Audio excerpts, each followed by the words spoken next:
Selamat datang di channel Simar Imam. Sembari mendengarkan tinggalkan like dan komentarnya bosku. Jangan lupa pasang headset kalian. Siapkan kopi dan camilan. Lupakan pahitnya kehidupan. Mari kita dengarkan sambil rebahan. Kembalinya Sang Raja. Bab 1045. Saat ini, tetua kedua Mobile tidak tahan lagi. Momentum luar biasa melonjak dan langsung menuju ke Su Chen. Dari sini terlihat bahwa kekuatannya memang jauh lebih kuat dari Lu Qingfeng. Namun di depan Su Chen, jalan masih panjang. Hutong. Su Chen mengangkat kakinya dan menendang Mobile dengan kuat. Dalam sekejap, Mobile merasa seolah-olah beban puluhan juta kilogram menekannya.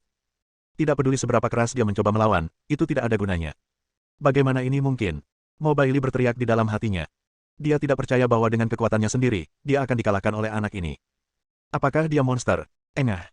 Di bawah serangan kuat Su Chen, organ dalam Mobile semuanya rusak, seteguk darah muncrat, dan dia langsung jatuh ke tanah, tidak bisa bangun lagi. Brengsek. Melihat Mobile mati, mata Peng Yusan membelalak. Meski kekuatannya sedikit lebih kuat dari Mobile, kekuatannya masih sangat terbatas. Tapi sekarang, dia bahkan tidak bisa bergerak, bagaimana dia bisa menjadi lebih baik? Keringat dingin mengucur di wajah Peng Yusan, membasahi pakaiannya. Anak muda, saya tidak tahu dari mana asal Anda, tetapi Paviliun Wanlian kami memiliki reputasi dan status yang sangat tinggi di sini. Sebagai tetua sekte yang hebat, saya dapat berjanji kepada Anda bahwa jika Anda mengizinkan saya kembali, maka kami akan melakukannya. Lupakan masalah ini. Biarkan masa lalu berlalu.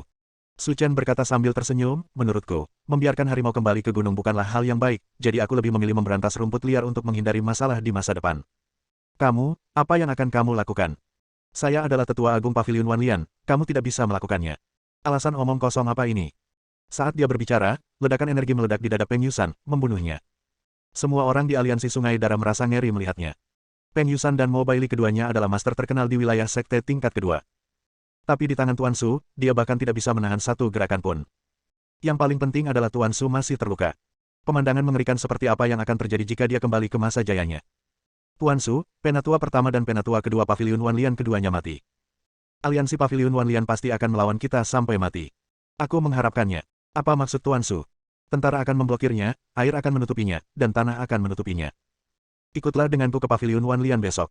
Aku benar-benar ingin tahu orang seperti apa mereka. Keesokan paginya, Paviliun Wanlian dihiasi dengan lentera berwarna-warni dan penuh sesak dengan orang. Halaman sekte itu penuh dengan orang. Karena hari ini adalah hari di mana wanita tertua Paviliun Wanlian, Sue Yaxuan, berkompetisi dalam seni bela diri untuk mencari pengantin. Pada saat ini, kesembilan sekte di bawah aliansi Paviliun Wanlian berkumpul di sini untuk bersorak, dan itu sangat keras dan meriah. Di wilayah sekte tingkat kedua, meskipun Paviliun Wanlian terkenal, masih ada organisasi yang bisa mengimbangi mereka. Organisasi terbesar di wilayah sekte tingkat kedua, Paviliun Yangyan juga ada di sini. Terus terang, kompetisi hari ini dipersiapkan untuk tuan muda tertua Paviliun Yangyan. Untuk memperkuat reputasi dua sekte besar, Paviliun Wanlian dan Paviliun Yangyan mengadopsi metode ini untuk memberitahu dunia bahwa dua sekte besar akan menikah dan selanjutnya menguasai wilayah sekte tingkat kedua. Ada yang senang dan ada pula yang sedih. Jika dua sekte besar menikah, yang bahagia tentu saja adalah sekte yang berafiliasi dengan mereka. Dan mereka yang khawatir tentu saja adalah sekte lain yang telah berkembang secara mandiri. Karena setelah dua sekte besar bergabung, mereka akan mencari sumber daya lebih lanjut di wilayah tersebut, dan tidak ada orang lain yang dapat terlibat. Di dalam arena, persaingan berjalan lancar. Meski hanya sekedar pertunjukan, namun orang-orang di atas tetap pandai dalam triknya. Pemenangnya sangat sulit, sedangkan kulit kepala yang kalah berdarah, membuat penonton di bawah bertepuk tangan. Saat ini, dua pria parubaya sedang duduk di kursi utama di bawah ring. Kecuali Sue Taeyong, orang-orang yang duduk di sebelahnya tidak kalah mengesankan, dan bahkan memiliki postur mendominasi Sue Taeyong. Orang ini adalah pemimpin sekte Paviliun Yangyan, sekte terbesar di wilayah sekte tingkat kedua, Meng Changqing. Saudara Sue, kompetisi seni bela diri telah dimulai. Mengapa kamu tidak melihat beberapa tetua keluar? Apakah mereka dikirim untuk menjalankan misi? Ekspresi Meng Changqing sedikit tidak senang. Pada hari besar hari ini, semua tetua Paviliun Yangyan telah maju, tetapi Anda, para tetua Paviliun Wanlian, menghindari bertemu Anda. Sayangku, sejujurnya, sesuatu terjadi di dalam sekte baru-baru ini. Dua tetua kita diutus untuk misi olehku. Sue Taeyong berkata dengan jujur, tetapi ketika saya pergi kemarin, saya sudah mengatakan kepada Anda dengan segala cara bahwa saya harus segera kembali ke sekte pagi ini, tetapi saya tidak menyangka mereka berdua belum kembali, dan aku juga sangat marah. Apakah kamu masih melakukan ini? Meng Changqing berkata dengan terkejut, reputasi Paviliun Wanlian tidak diketahui oleh semua orang di wilayah sekte tingkat kedua. Tugas sulit macam apa yang membuat kedua tetua tidak pernah kembali? Melihat tidak ada cara untuk menghindarinya, Sue Taeyong berkata dengan jujur. Mertua, baru-baru ini, seorang bajingan muncul di daerah kita. Dia memimpin sekelompok sampah dari Blood River Canyon dan mengambil alih Gunung Wanbao kita. Bahkan tetua ketiga kita mati di tangan bajingan itu, jadi aku mengirim yang pertama penatua dan penatua kedua ingin menangkap bajingan itu, tetapi untuk beberapa alasan, dia belum kembali. Seseorang berani memanfaatkan Wan Baoshan. Wajah Meng Changqing juga menunjukkan kemarahan. Kedua sekte besar menikah, pertama karena mereka menyukai teknologi Paviliun Wanlian dalam memurnikan ramuan dan membuat obat-obatan, dan kedua karena materi surgawi dan harta duniawi di Gunung Wanbao. Sekarang telah diambil oleh seseorang. Ini sungguh tidak masuk akal. Ayah mertua, harap bersabar sebentar. Setelah pertandingan pencaksilat selesai, menantu laki-laki saya akan mengajak seseorang untuk melihat-lihat. Diperkirakan kedua tetua itu tertunda karena hal lain, kalau tidak mungkin menunda waktu. Pembicaranya adalah putra Meng Changqing, Meng Tinglong. Ini sangat hidup. Saya datang pada waktu yang tepat. Melihat beberapa orang masuk dari luar, semua orang di dalam kompleks menghentikan apa yang mereka lakukan, dan bahkan kompetisi di atas ring pun terhenti. Kamu berasal dari Blood River Canyon. Sue Taeyong tidak mengenal Su Chen, tapi dia pernah berurusan dengan orang-orang dari Blood River Canyon sebelumnya, jadi dia mengenal Hua Yumui dan yang lainnya. Bukankah kalian berkompetisi seni bela diri hari ini untuk menikah? Aku kebetulan membawakanmu hadiah, kata Su Chen sambil tersenyum. Dengan mengatakan itu, Su Chen menunjuk ke arah Hua Yumui, yang mengerti dan melemparkan tas kain berdarah di tangannya ke arah Sue Taeyong. Ketika tas kain dibuka, Sue Taeyong tiba-tiba menemukan bahwa di dalamnya ada kepala tetua pertama dan tetua kedua. Bab 1046. Kamu benar-benar membunuh tetua pertama dan tetua kedua kami. Melihat dua kepala itu tergeletak di tanah, semua orang yang hadir terkejut. Mereka berdua mengetahui kekuatan Peng Yusan dan Mo Bailey. Tapi sekarang, kepalanya dipenggal secara diam-diam. Seberapa kuatkah pemuda yang tampaknya tidak berbahaya ini? Awalnya, aku terlalu malas untuk melakukan apapun padamu, tetapi orang-orangmu berinisiatif menemukanku, Su Chen. Kalau begitu kita harus bertarung dengan baik. Ekspresi Sue Taeyong dingin, anak muda, kamu terlalu muda untuk bersaing dengan Paviliun Wanlian kami. Dan sayangnya, meski kamu ingin bertarung denganku, kamu memilih hari yang salah. Su Chen tersenyum dan berkata, mengapa kamu mengatakan itu? Hari ini adalah hari ketika Paviliun Wanlian kami mengadakan kompetisi untuk merekrut pengantin. 9 sekte utama kami dan orang-orang dari aliansi Paviliun Yangyan semuanya ada di sini. Hanya beberapa ikan bau dan udang busuk di ngarai sungai darah Anda, kualifikasi apa yang Anda miliki? Bersama kita, aku sedang adu panco. Menurut apa yang kamu katakan, sepertinya aku benar-benar memilih hari yang salah. Setelah perhitungan yang cermat, kamu memiliki lebih dari 20 sekte di sini. Jika kamu ingin melakukan pembunuhan besar-besaran, itu akan membutuhkan usaha. Su Chen mengangkat bahu acuh tak acuh, tapi ini bukan apa-apa bagiku. Itu hanya membuang-buang waktu. Aku, Su Chen, mampu bermain denganmu. Menghadapi situasi tegang seperti itu, Hua Yumui dan yang lainnya terlihat gugup. Meskipun Tuan Su mampu menangani 12 sekte besar di ngarai sungai darah mereka dengan mudah. Namun situasinya berbeda sekarang. Karena ada lebih dari 20 sekte di sini, dan siapapun yang Anda pilih akan lebih kuat dari sekte mereka di Blood River Canyon. Jika orang-orang ini berkumpul untuk menyerang, tidak diketahui apakah Su dapat menangani mereka. Yang terpenting Pasu masih mengalami luka dalam yang serius. Menghadapi pengepungan begitu banyak orang, situasinya memang kurang baik.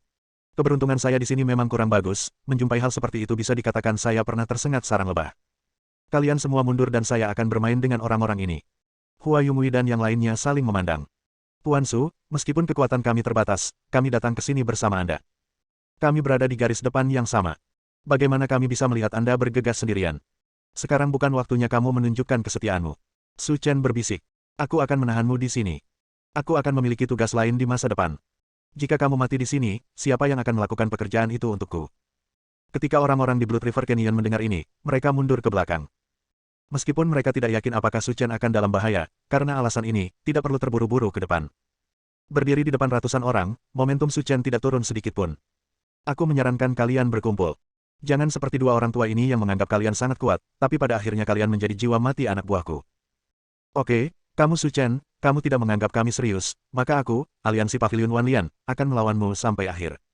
Saat dia mengatakan itu, Sue Taeyong melihat orang-orang di sekitarnya. Guru sekte yang terhormat, seseorang ada di sini untuk mengganggu perbuatan baik saya. Terserah Anda untuk maju dan menanganinya hari ini. Saudara Sue, kita adalah satu keluarga sekarang. Aliansi Paviliun Yangyan kita tidak bisa duduk diam dan mengabaikannya. Saya juga akan mengirim beberapa orang untuk membantu Anda. Terima kasih banyak, mertua. Atas sinyal Meng Changqing, 13 sekte yang berafiliasi di bawah panji mereka juga berdiri. Kelilingi Su Chen dan jangan beri dia kesempatan untuk memanfaatkannya. Su Chen, pernahkah kamu melihatnya? Ini adalah kekuatan dari dua aliansi besar kita. Ketika kita maju ke sekte tingkat ketiga di masa depan, kita semua akan dapat membuat perbedaan, dan sampah sepertimu tidak layak untuk itu. Ditempatkan di tempat kita. Sebenarnya, akulah yang seharusnya mengatakan ini padamu. Mereka mungkin terlihat seperti banyak orang, tapi nyatanya mereka semua adalah pecundang. Pada saat yang sama, Su Chen mengerahkan kekuatan di Istana Dewa dan meninju. Seperti gelombang besar di langit, gelombang itu menyapu para tetua sekte utama. Dalam sekejap, teriakan terdengar, dan orang-orang yang seperti tembok itu dipaksa menerobos celah oleh Su Chen. Tiga tetua memuntahkan darah dan mati, sementara beberapa sisanya tergeletak di tanah dengan tulang hancur, tidak mampu bertarung lagi. Bagaimana bisa? Sue Taeyong dan Meng Changqing sama-sama tercengang. Hanya satu pukulan yang memiliki kekuatan seperti itu, jadi tingkat kekuatan apa yang harus dia capai? Tanda seru. Orang-orang dari dua aliansi besar semuanya ketakutan. Meskipun mereka tidak pergi, rasa takut sudah muncul di hati mereka. Jelas sekali bahwa kekuatan Su Chen jauh lebih besar daripada mereka. Meskipun dia memiliki banyak orang di sisinya, masih belum diketahui apakah dia bisa mengalahkannya. Jangan bergerak. Permainan baru saja dimulai. Aku, Su Chen, belum bermain maksimal. Tidak ada dari kalian yang bisa pergi. Momentum Su Chen melonjak ke langit, dan dia berada di atas angin dalam sekejap. Dalam waktu kurang dari 10 menit, semua tetua dan pemimpin sekte dari dua aliansi besar dirobohkan oleh Su Chen. Saya melihat mayat di tanah dan sungai darah. Tubuh Sue Taeyong dan Meng Changqing keduanya gemetar. Bahkan mereka sendiri tidak memiliki keyakinan mutlak untuk mengalahkan 20 sekte ini. Namun pria bernama Su Chen di depannya melakukannya dengan mudah. Maka tidak perlu melanjutkan pertempuran ini. Tuan Su, menurut saya masalah ini adalah kesalahpahaman. Bukankah Anda hanya menginginkan Wan Baoshan? Kami akan memberikannya kepada Anda. Biarkan ini berakhir di sini. Sue Taeyong berkata dengan berani. Itu saja. Alis Su Chen berkedut dan terasa dingin. Apakah waktu yang kamu habiskan untuk merawatku sia-sia? Sue Taeyong dan Meng Changqing membungkuk dan memberi hormat. Kami juga meminta Tuan Su untuk menyelamatkan nyawa kami. Dua sekte besar kami bersedia menyerah kepada Anda seperti Blood River Canyon. Kalau begitu hari ini, aku akan menerimamu sebagai budak. Mulai sekarang, kamu hanya bisa menuruti perintahku. Hidup dan mati dikendalikan olehku sendiri. Kalian semua bersedia. Saya bersedia. Mereka berdua tidak terlalu ragu-ragu. Nyawa mereka ada di tangannya. Jika mereka tidak menyetujui permintaannya, darah akan tertumpah saat itu juga. Sinar cahaya kemasan menembus tubuh Sue Taeyong dan lainnya. Sejauh ini, dua aliansi terkuat di wilayah sekte tingkat kedua telah ditaklukkan oleh Su Chen, yang membawa rencananya selangkah lebih maju. Namun Su Chen sendiri juga memahami bahwa ini hanyalah langkah awal dari perjalanan panjang ribuan mil. Akan ada banyak kesulitan yang menunggunya di masa depan, sehingga dia tidak bisa bersantai setiap menit. Jika tidak, semua usaha Anda akan sia-sia. Bab 1047. Melihat orang-orang dari dua aliansi besar berlutut di tanah, Su Chen berbisik. Tugas yang ingin saya berikan kepada Anda sekarang adalah mengintegrasikan semua sekte tingkat kedua ke tangan saya. Tentu saja, Anda dapat berjanji kepada sekte lain bahwa selama Anda bergabung dengan KAM saya, Anda akan mendapatkan manfaat yang sesuai. Imbalan materinya tinggi, sumber daya budidaya yang berkualitas. Mau ikut atau tidak, terserah mereka loh. Semua orang yang hadir terkejut dengan rencana Su Chen. Dia sebenarnya ingin mengintegrasikan semua kekuatan di sekte tingkat kedua. Meskipun semua orang ragu, tidak ada yang berani bertanya mengapa. Saya akan melakukan yang terbaik untuk menyelesaikan tugas yang diberikan oleh Tuan Su. Yakinlah, Tuan Su. Sue Taeyong dan Meng Changqing menundukkan kepala dan berkata, "Oke, kamu harus menangani masalah ini secepatnya. Setelah ditangani, laporkan situasinya kepadaku." Sue Taeyong dan Meng Changqing saling memandang lalu berkata, "Tuan Su, ada ribuan sekte di wilayah sekte tingkat kedua. Jika kami benar-benar ingin mencapai prestasi ini, mungkin akan memakan waktu lama. Kami berharap Tuan Su dapat memberi kami lebih banyak waktu." Petik 2. Lakukan yang terbaik, dan semakin cepat semakin baik. Terima kasih Tuan Su atas pengertian Anda. Setelah mendapatkan kembali dua aliansi besar, Su Chen kembali ke kediamannya bersama orang-orang di Blood River Canyon. Tujuan kedatangan saya ke sini adalah untuk pulih dari cedera saya secepat mungkin. Adapun pekerjaan lainnya, saya bisa menyerahkannya kepada mereka. Saya tidak harus melakukannya sendiri. Dan saya tidak punya banyak waktu untuk dihabiskan untuk hal-hal seperti itu. Ketika saya kembali ke kediaman saya mencium aroma yang harum. Begitu dia memasuki pintu, dia melihat Yi membungkuk dan memberi hormat. "Tuan, makanannya sudah siap, kamu bisa makan." Su Chen mengangguk dan bersiap untuk pergi makan. Namun mereka menemukan tangan Yi terbungkus kain kasa, bahkan ada darah yang merembes keluar. "Apa yang kamu lakukan dengan tanganmu?" kata Su Chen. "Tuan, tolong jangan khawatirkan saya. Makanan telah disiapkan untuk Anda. Makanlah dengan cepat, jika tidak maka akan menjadi dingin sebentar lagi." Setelah beberapa hari berhubungan, Yi menjadi lebih berani. Setidaknya dia bisa berbicara dengan normal di depan Su Chen. "Ulurkan tanganmu dan biarkan aku melihatnya." Su Chen duduk di kursi dan berkata dengan nada menarik. Melihat kemarahan Su Chen, Yi terlalu takut untuk berbicara, jadi dia dengan hati-hati melepas kain kasa di tangannya. Su Chen melihat ada luka tambahan di tangan kiri Yi, panjangnya 5 cm, dan lukanya cukup dalam hingga terlihat tulangnya, yang jelas disebabkan oleh senjata tajam. "Bagaimana ini bisa terjadi?" Su Chen bertanya. "Aku membuatnya sambil memotong kayu bakar di siang hari," jawab Yi dengan suara pelan. Setelah melihat bentuk lukanya, sepertinya itu disebabkan oleh kapak. Terlebih lagi, Yi adalah pembantunya, dan orang-orang dari Blood River Canyon seharusnya tidak berani menyakitinya. "Kemarilah, aku akan memberimu obat, kalau tidak lukanya akan mudah terinfeksi." "Ah." Yi terkejut dan segera melambaikan tangannya dan berkata, "Tuan, bagaimana saya bisa meminta Anda memberi saya obat? Orang seperti saya akan mati jika meninggal. Nyawa manusia tidak berharga." Saya tidak bisa mengotori tangan Anda karena masalah sepele saya. Aku memintamu untuk datang. Yi hampir menangis karena Su Chen. Menyingsingkan lengan bajunya, Su Chen bersiap untuk mengoleskan obat padanya, tetapi menemukan bahwa lengannya dipenuhi memar, dan dia hampir tidak dapat menemukan tempat yang lengkap. Bagaimana ini bisa terjadi? Saya dipukuli seperti ini karena saya melakukan sesuatu yang buruk, tapi saya sudah terbiasa dan tidak sakit sama sekali. Sambil berbicara, Yi menyodok bagian yang memar untuk membuktikan bahwa dia tidak berbohong. Su Chen sedikit mengernyit, merasa tidak senang. Gadis yang baik diperlakukan seperti ini. Orang-orang di Blood River Canyon ini benar-benar perlu memberi mereka pelajaran. Aku akan memberimu obat sekarang. Lukanya akan sembuh besok. Kamu tidak perlu melakukan apapun selama ini. Tuan, ini tidak baik. Jika saya tidak bekerja, tidak ada yang akan memasak untuk Anda, dan Anda akan dihukum lagi. Kamu adalah pelayanku. Tidak ada yang berani menyentuhmu. Mulai sekarang, kamu dapat melakukan apapun yang aku minta. Apakah kamu mengerti?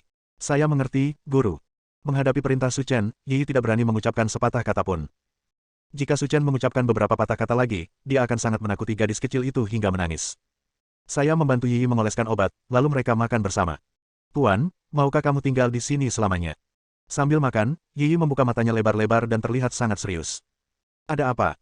Apakah ada hal lain yang harus kamu lakukan? Jika Tuan Muda tetap di sini sepanjang waktu, maka saya akan melayani Anda selamanya.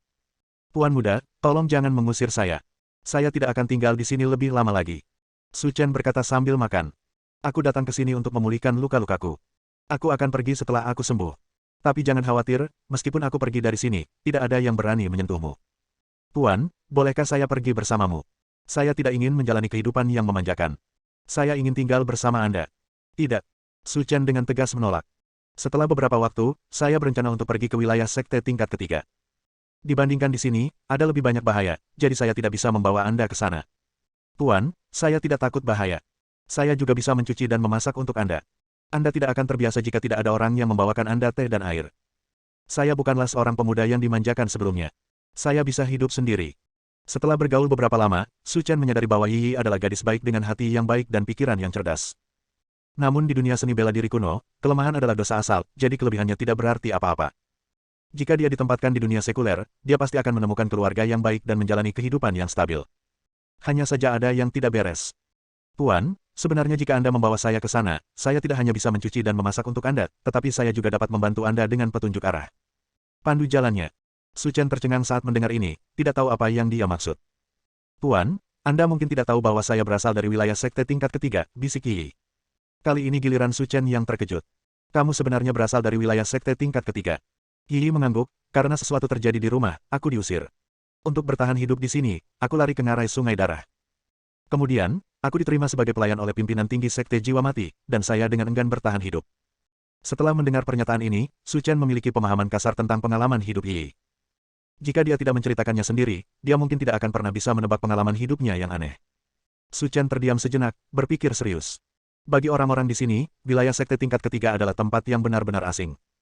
Meskipun mereka telah berada di sana beberapa kali, mustahil untuk memahaminya sepenuhnya. Jika Yi adalah pemimpinnya, itu mungkin pilihan yang bagus. Bab 1048. Baiklah, kalau begitu kamu boleh mengikutiku, tapi kamu tetap harus kembali lagi setelahnya. Apakah kamu mengerti ini? Meskipun wilayah sekte tingkat ketiga juga sangat berbahaya, Su Chen berpikir seharusnya tidak menjadi masalah besar untuk menjaga keamanan Yi. Ini hanya membutuhkan sedikit usaha lagi. Ada apa di rumahmu? Tidak apa-apa. Kenapa kamu diusir? Su Chen bertanya sambil makan. Sebenarnya, keluarga Liu kami adalah sekte kecil di wilayah sekte tingkat ketiga. Tapi setengah tahun yang lalu, paman saya bersatu dengan beberapa sekte lain dan mengusir ayah saya. Setelah itu, saya dan orang tua saya melarikan diri. Sambil berbicara, Yi terus menangis. Tetapi paman saya takut ayah saya akan kembali, jadi dia membalas dendam dan diam-diam mengirim orang untuk memburu kami. Pada akhirnya, orang tua saya dibunuh oleh orang-orang itu untuk menyelamatkan saya, jadi saya melarikan diri ke sini. Air mata besar jatuh deras. Su Chen tidak senang dengan apa yang dia dengar, dia mengira Yi hanyalah orang miskin, tapi dia tidak menyangka bahwa dia memiliki pengalaman hidup yang menyedihkan. Melewati selembar kertas, Su Chen berbisik. Berhentilah menangis, aku akan membalas kebencian besar keluargamu padamu. Tidak. Yi menyeka air matanya dan berkata, Tuan, jika Anda tidak memukul saya dan masih mengizinkan saya pergi ke meja untuk makan, saya akan puas. Tuan, Anda tidak boleh melakukan hal-hal bodoh. Ini hal kecil, bukan masalah besar. Pamanku sangat kuat. Dia telah mencapai puncak alam fana dan dapat memasuki alam manusia kapan saja. Guru, kamu tidak boleh mempertaruhkan nyawamu untukku. Saya hanya pergi untuk membantu Anda mendapatkan kembali apa yang menjadi milik Anda, dan saya juga ingin tinggal di wilayah sekte tingkat ketiga untuk sementara waktu, dan saya juga membutuhkan tempat tinggal. Apakah Anda ingin saya tinggal di jalan? Tidak, tidak, Yi tidak berani. Aku hanya mengkhawatirkan keselamatan Tuan Muda. Kamu tidak perlu khawatir tentang masalah ini. Aku akan menanganinya sendiri. Jika saatnya tiba, kamu hanya perlu membantuku memimpin. Saya mengerti, Guru. Yi mengangguk dan berkata dengan patuh. Dalam beberapa hari berikutnya, Su Chen berada dalam kondisi pengasingan untuk penyembuhan, tanpa makanan, garam, atau air. Saya tidak tahu apa yang harus saya lakukan dengan Yi Xian. Beberapa hari kemudian, Su Chen membuka matanya dan menghela napas berat. Cedera dalam yang diderita sebelumnya semuanya telah pulih, dan inilah waktunya untuk pergi ke wilayah sekte tingkat ketiga. Yi. Su Chen memanggil dengan lembut. Saya di sini, Guru. Pergilah kemasi barang-barangmu dan kita akan berangkat sebentar lagi. Saya mengerti, Guru. Setelah pulih dari keadaan terpencil, mereka berdua makan bersama. Kemudian, semua orang di Blood River Canyon keluar untuk mengantar Su Chen pergi dan mengawasi dia dan Yi pergi. Karena pavilion yang telah ditundukkan oleh Su Chen, para penjaga yang menjaga pintu masuk dengan cepat memberi jalan untuk membiarkan mereka berdua lewat ketika mereka melihat Su Chen. Setelah melakukan perjalanan selama sehari semalam, keduanya akhirnya sampai di wilayah sekte tingkat ketiga. Sepanjang perjalanan, setelah mendengar perkenalan Yi, Su Chen memperoleh pemahaman yang lebih dalam tentang dunia seni bela diri kuno. Pembagian berbagai kelas telah didefinisikan sejak lama, namun tidak diketahui siapa yang membuat definisi tersebut. Tempat dengan energi spiritual yang kaya ditempati oleh semua orang atau sekte yang berkuasa. Untuk mencegah kucing dan anjing menempati sumber daya budidaya mereka sendiri, beberapa sekte lemah dan petani biasa diusir dari tanah yang dipilih. Namun untuk bertahan hidup di dunia seni bela diri kuno, orang-orang ini memilih hal terbaik berikutnya dan memilih tempat dengan energi spiritual yang relatif lemah untuk membangun wilayah dan rumah mereka sendiri. Dengan cara ini dan seterusnya, dunia seni bela diri kuno telah terbagi menjadi 7 wilayah dan tetap stabil hingga saat ini. Selain itu, dari perkataan Yi, Su Chen juga mengetahui bahwa ada diferensiasi hierarki yang lebih serius di wilayah sekte tingkat ketiga. Tanah berbukit, Sungai Baisui, Hutan Haoiwei. Sekte tempat Liu Yi berada terletak di daerah perbukitan dengan energi spiritual paling tipis. Tapi ini hanya istilah relatif. Bagaimanapun, unta kurus lebih besar dari kuda. Sekalipun energi spiritual di tanah perbukitan kecil, tidak bisa dibandingkan dengan wilayah tingkat kedua. Tuan, kita telah sampai di wilayah sekte tingkat ketiga. Ketika saya melarikan diri, saya ingat ada sebuah kedai minuman di depan. Kita bisa pergi ke sana untuk beristirahat sebelum melanjutkan perjalanan. Kata Yi. Bagus. Su Chen setuju. Setelah melakukan perjalanan sehari semalam, dia memang sedikit lelah. Menurut ingatannya sendiri, Yi menemukan kedai itu dan memegang tangan Su Chen. Tuan, itu ada di sana. Keduanya memasuki kedai minuman, dan Su Chen melihat sekilas. Gaya dekorasi di sini sangat berbeda dari luar. Karena menurut catatan Brigade Pengawal, sangat sedikit orang di sini yang terjun ke dunia sekuler, sehingga gaya dekorasinya sangat tua dan tidak memiliki rasa keindahan. Berbeda dengan sekte tingkat pertama dan sekte tingkat kedua, mereka dapat mengawasi banyak elemen di dunia sekuler. Tapi di sini, sulit untuk melihatnya. Selain itu, Su Chen juga menemukan bahwa suasana di dalam toko berbeda dengan tempat lain, penuh dengan suasana sejuk. Di dalamnya ada semua pria kuat yang tidak terawat, beberapa telanjang dan penuh bekas luka. Tapi Su Chen tidak terlalu peduli, dia meminta 2 kamar dan memesan beberapa barang, berencana untuk istirahat malam yang nyenyak di sini dan kemudian melanjutkan perjalanannya besok pagi. Karena masih setengah hari perjalanan dari sini ke perbukitan, tidak perlu terburu-buru. Setelah memesan sesuatu, Su Chen hendak meminta bos untuk mengirimkannya ke kamarnya. Namun saat kembali ke kamar, Su Chen menemukan ada kilatan kelainan di mata pemilik toko, namun dengan cepat menghilang. Karena ketika dia sampai di wilayah sekte tingkat ketiga, Su Chen selalu waspada. Melihat bosnya masih berbicara dengannya sambil tersenyum, dia tidak terlalu memikirkannya. Tetapi, setelah Su Chen dan Yi pergi, pelayan di toko itu menyelinap dan berbisik di telinga bos gendut itu. Bos, wanita itu kelihatannya familiar. Dia sangat mirip dengan orang yang diminta keluarga Liu untuk kita temukan setengah tahun yang lalu. Kelihatannya memang mirip sekali. Sebaiknya minta saudara-saudara dibawa untuk menyiapkannya terlebih dahulu. Saat saya mengantarkan makanannya nanti, saya akan pergi dan menanyakan situasinya. Jangan sampai salah. Bagus. Keduanya kembali ke kamar, dan Yi berlari ke arah Su Chen. Tuan, Anda pasti lelah karena perjalanan. Biarkan saya memijat kaki Anda. Tidak, istirahatlah sendiri. Aku memang tidak terbiasa dilayani seperti ini. Lupakan memasak dan mengerjakan pekerjaan rumah, tetapi Su Chen tidak bisa menerima pukulan di kaki dan mencubit pinggang. Dia tidak ingin menjadi anak bodoh dari seorang tuan tanah. Tuan, apakah kamu tidak menyukaiku? Meskipun aku agak bodoh, aku bisa belajar. Jika aku tidak bisa melakukannya dengan baik, tegur saja aku. Su Chen. Kalau begitu kamu datang dan pukul aku. 10 menit kemudian, ada ketukan di pintu kamar. Datang. Su Chen menjawab dan melihat bos gendut itu masuk. Adik, apa yang kamu pesan sudah tiba. Bersambung.